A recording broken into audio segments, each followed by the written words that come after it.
Halo Sobat Abarani semua, jumpa lagi dengan saya. Nah, hari ini kebetulan saya lagi kangen, pingin makan lapis Surabaya. Jadi saya bikin sendiri lapis Surabaya.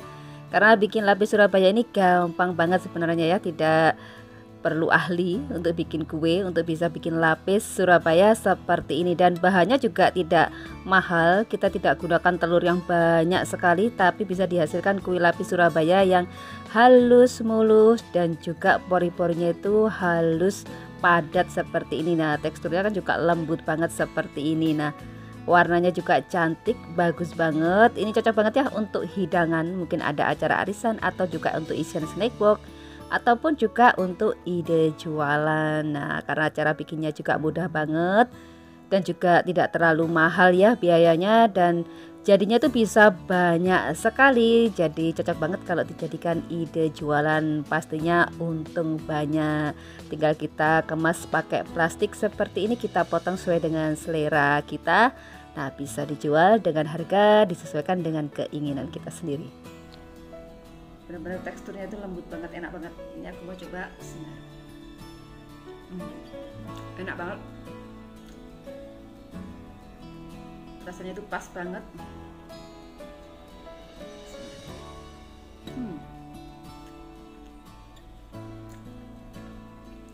Sama sekali dia itu tidak seret banget ya di lidah ya, atau di tenggorokan, jadi enak banget. Nah, oke, kita langsung aja tonton videonya ya, bagaimana cara membuat lapis Surabaya yang gampang banget, tidak perlu biaya mahal, tapi dihasilkan kue lapis Surabaya yang lembut banget dan lembab banget, dan yang pasti gampang banget, tidak perlu ahli khusus bikin kue ya, sudah bisa bikin lapis Surabaya. Oke, langsung aja ya, let us cooking. Nah, sekarang aku siapkan dulu untuk bahannya. Ini ada 60 gram mentega, aku mix dengan 40 gram margarin. Jadi ini aku lelehkan dulu mentega dan margarinnya. Ini aku panaskan di dalam panci yang sudah berisi air seperti ini ya, yang akan kita rebus. Nah, seperti ini kita lelehkan. Cara melelehkannya seperti ini, jadi jangan langsung dipanasi di atas kompor ya. Nah, ini sudah mulai meleleh. Nah, mentega dan margarinnya sudah leleh semua ya. Ini selesai, matikan apinya dan kita tunggu dulu sampai suhunya turun ya sebelum digunakan. Kita angkat dulu.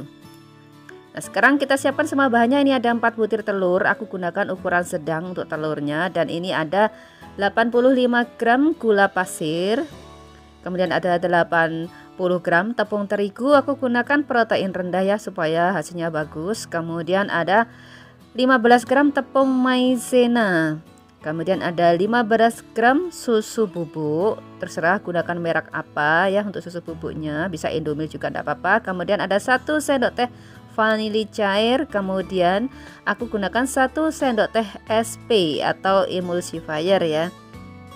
Nah, kita tambahkan juga pewarna makanan warna kuning nanti untuk yang adonan kuning yang pertama ya.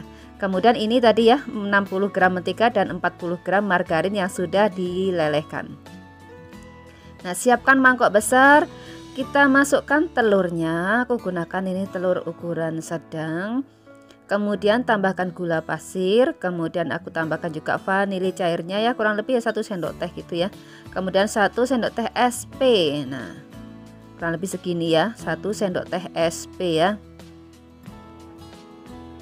Nah, kemudian kita kocok semua bahannya sampai putih mengembang. Nah, kita gunakan kecepatan rendah, terus baru langsung kita naikkan ke tinggi ya untuk mengocok adonan ini. Nah, proses mixer adonan itu dengan kecepatan tinggi kurang lebih 5 sampai 6 menit. Nah, ini sudah mulai putih, sudah mengembang. Kita kocok sebentar lagi. Nah, kurang lebih seperti ini sudah putih mengembang. Kita matikan dulu untuk mixernya. Kemudian, nah ini teksturnya kurang lebih seperti ini ya. Nah, kemudian tambahkan susu bubuknya. Kita aduk dulu ya dengan kecepatan paling rendah saja ya. Mengaduknya. Kali ini kan sudah mengembang, jadi jangan gunakan kecepatan tinggi. Kita gunakan kecepatan rendah saja. Kemudian masukkan tepung maizena, kita gunakan ayaan. Kita masukkan tepung maizenanya, kemudian kita masukkan tepung terigu juga, kita ayak, gunakan ayakan ya, jadi supaya nanti tidak ada yang bergerindil. Nah, kita aduk dengan kecepatan rendah ya, paling rendah, sebentar saja, jangan terlalu lama mengaduknya. Nah, kita aduk sebentar aja, asalkan sudah kelihatan tercampur rata ya. Ini selesai seperti ini ya. Nah, kita rapikan dulu. Kita kumpulkan semua di tengah. Kita rapikan dengan spatula. Ini mudah banget kok ya bikinnya. Nah, kurang lebih seperti ini ya teksturnya ya. Nah, kemudian kita tambahkan kurang lebih 2 tetes pewarna kuning tua. Nah, kita cukup aduk dengan spatula seperti ini sampai tercampur rata. Nah, ini sudah tercampur rata ya. Ini warnanya. Kita aduk balik seperti ini. Kemudian terakhir kita tambahkan mentega dan margarin yang sudah dilelehkan tadi ya. Caranya menambahkan, kita kasih adonan sedikit seperti ini ke dalam mentega atau margarinnya.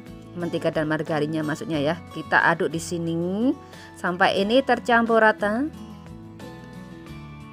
Nah, kalau sudah tercampur rata seperti ini, baru kita masukkan ke dalam adonannya. Nah, baru kita tambahkan. Ini cara yang mudah sekali ya untuk mencampurkan. Dan lebih cepat dia akan tercampur rata dibanding kita tuangkan yang masih cair langsung. Lebih sulit, biasanya masih ada yang cair di bawah. Kalau seperti ini insya Allah bisa rata semua. Tinggal kita aduk seperti ini. Nah, kita ratakan. Nah, kurang lebih seperti ini ya teksturnya ya, jadinya ya. Kita rapikan. Kita rapikan. Nah, kemudian kita siapkan loyang ukuran 22 cm kali 22 cm. Nah, kita alasi dengan kertas roti ya, tanpa dioles apapun. Nah, kemudian kita tuang adonan ke dalam loyang. Jadi tanpa dioles margarin atau apapun ya kertas rotinya ya. Kita bisa rapikan, kita kasih lidi seperti ini supaya tidak ada gelembung yang terjebak di dalam. Bisa kita hentak-hentakkan sedikit ya. Dan ini siap di oven. Nah, sebelumnya kita panaskan dulu ya ovennya selama kurang lebih 10 menit. Dan kemudian kita letakkan air di dalam baskom seperti ini ya, di rak paling bawah, supaya nanti adonannya atau kuenya tetap awet, lembut dan lembab. Nah, kemudian kita letakkan loyang berisi adonan di rak bagian tengah dan kita panggang dengan api atas bawah suhu antara 150 sampai 160 derajat Celcius. Kita panggang antara 35 sampai 40 menit. Dan ini setelah dipanggang selama kurang lebih 30 menit, ini selesai ya, kurang lebih seperti ini. Teksturnya dan warnanya seperti ini ya. Nah, kita bisa keluarkan dari oven. Nah, kita keluarkan dari oven. Aku sisir dulu untuk bagian pinggirnya, jadi supaya nanti dia lebih mudah lepas. Kita keluarkan adonannya dari loyang ya. Aku alasi dengan plastik seperti ini supaya nanti permukaannya itu tidak lengket ya. Biasanya kan kadang lengket di rak gitu. Jadi untuk membuat dia itu tetap bagus nanti saat dilepas, bisa gunakan kertas minyak atau plastik seperti ini ya, supaya permukaannya itu tidak lengket, supaya tetap mulus dan bagus. Nah, kurang lebih seperti ini. Ini hasilnya tuh bagus banget ya, lembut banget. Kita bisa rapikan, kita tata hati-hati saat merapikan. Nah, kemudian kita lepaskan untuk kertas rotinya. Kita ambil kertas rotinya. Nah, ini nanti kertas rotinya tidak aku buang ya, karena aku akan gunakan lagi untuk mengoven yang adonan warna coklat. Nah, sekarang kita lanjut untuk adonan yang warna coklat ya. Kita siapkan 1 sendok makan penuh coklat bubuk, terserah gunakan merek apa yang kalian punya. Kemudian aku larutkan dengan air panas secukupnya, sedikit aja, jangan terlalu banyak airnya ya. Jadi kita bikin pasta coklat. Nah, adonannya itu sama dengan adonan yang warna kuning ya, hanya tidak ditambahkan pewarna kuning, tapi ditambahkan coklat bubuk yang sudah dilarutkan tadi. Nah, tambahkan coklat bubuk yang sudah dilarutkan dengan air panas tadi ya. Jadi prosesnya itu berhenti saat di penambahan yang warna kuning. Kalau yang adonan warna kuning kan kita tambahkan pewarna kuning, sedang yang ini kita tambahkan bubuk coklat yang sudah dilarutkan dengan air panas tadi. Hanya bedanya di sana. Tapi kalau prosesnya tetap sama ya, dan juga resepnya, bahannya, takarannya tetap sama dengan yang pertama. Nah, kemudian terakhir tetap kita tambahkan mentega dan margarin yang sudah dicairkan ya, sama seperti adonan yang pertama. Nah, kita aduk adonannya dalam campuran mentega dan margarin. Nah, untuk memberi warna coklat gelap, aku tambahkan kurang lebih 2 tetes pewarna makanan warna hitam, jadi supaya lebih gelap ya. Karena kalau kita gunakan warna coklat aja itu warnanya biasanya kurang gelap. Karena aku tidak menggunakan pewarna black forest. Tapi kalau kalian punya pewarna black forest, kalian bisa gunakan pewarna black forest tanpa menggunakan pewarna warna hitam. Tapi kalau kalian tidak punya, kalian bisa ganti dengan pewarna warna hitam. Ini hasilnya sudah bagus nanti ya. Nah, kita campurkan seperti ini. Nah, ini aku gunakan alas kertas roti yang bekasnya tadi ya, yang warna kuning, tidak aku buang, jadi juga tidak aku oles apapun. Langsung aku tuang di sini untuk adonan warna yang coklatnya. Dan ini siap dipanggang ya. Kita sama ya, kita hentak-hentakkan dulu, kemudian kita kasih seperti ini lidi supaya tidak ada gelembung yang terjebak, dan ini siap dipanggang sama seperti yang pertama memanggangnya. Nah, ini selesai dipanggang ya, sama seperti yang pertama. Nah, sekarang kita beralih ke kue yang warna kuning. Ini sudah selesai semua ya, warna coklat juga sudah matang. Nah, kita olah semua permukaan kue yang berwarna kuning ini dengan selai stroberi ya. Yang dioles adalah permukaan kue yang bagian dalam yang tertutup kertas roti tadi yang kita oles. Nah, kita oles merata. Kalau kalian tidak punya selai stroberi, kalian bisa menggunakan buttercream ataupun selai blueberry atau selai coklat, sesuaikan dengan selera kalian masing-masing ya. Cuma umumnya kan kita gunakan perekatnya itu adalah selai stroberi ya. Jangan terlalu banyak, tipis-tipis aja kita mengoleskannya, asalkan merata ya. Ini bertujuan sebagai perekat kedua kue, jadi kue coklat dan kue yang berwarna kuning. Nah, kemudian kita tutup dengan kue yang berwarna coklat seperti ini. Nah, bagian dalam di dalam, bagian luar tetap di luar ya. Ini yang ditutup, yang dialasi sama plastik tadi. Nah, ini tinggal kita buka aja. Kita bisa tekan-tekan sedikit supaya benar-benar lebih rapi dan rapat. Baru kita bisa lepaskan untuk plastiknya.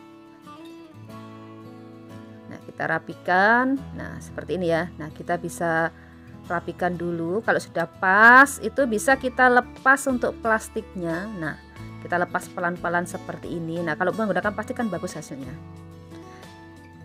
Nah, kalau sudah rapat semua, kita potong kuenya sesuai dengan selera masing-masing. Kita potong, mau besar kecil, mau panjang, mau tebal, itu sesuaikan dengan selera masing-masing. Tapi ini satu loyang jadinya lumayan banyak ya, tergantung dari potongan yang kita buat ya. Kita mau potong dia menjadi berapa. Kalau mau jadi banyak sekali ya kita potong lebih kecil.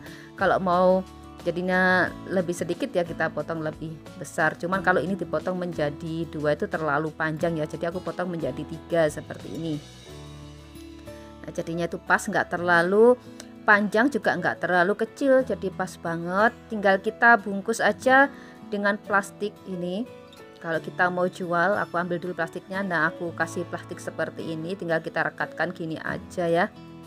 Nah, bisa kita tinggal kasih label atau apa gitu ya, terserah untuk mempercantik. Nah, ini aku potong lagi. Jadi gunakan pisau yang tajam ya untuk memotong kue ini supaya hasilnya itu bagus, potongan rotinya hasilnya mulus, jadi tidak berantakan. Kalau pisaunya kurang tajam biasanya memang berantakan, tapi ini enggak ya, ini lumayan, enggak terlalu tajam banget tapi juga enggak terlalu kedul, dan hasilnya tetap bagus, mulus. Nah, kayak gini ya, bagus, benar-benar bagus sekali, mulus banget. Pori-porinya juga bagus, padat ya, lihat ya ini.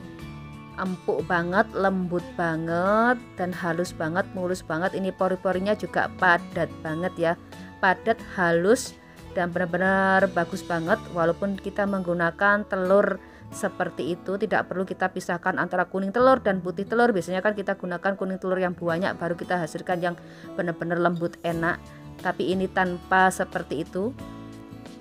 Kita gunakan telur secukupnya sudah bisa jadi kue lapis Surabaya yang enak banget, lembut banget, tidak kasar sama sekali, tidak kering, dan dia juga tidak seret sama sekali ya di lidah ya, atau di tenggorokan. Jadi enak banget, kita mau makan berapa banyak pun tetap aman karena enak banget. Nah, cukup mudah bukan membuat lapis Surabaya? Silahkan dicoba ya, semoga cocok dengan resepnya. Terima kasih sudah menonton video dapur ini, semoga video ini bermanfaat, dan sampai ketemu di video berikutnya.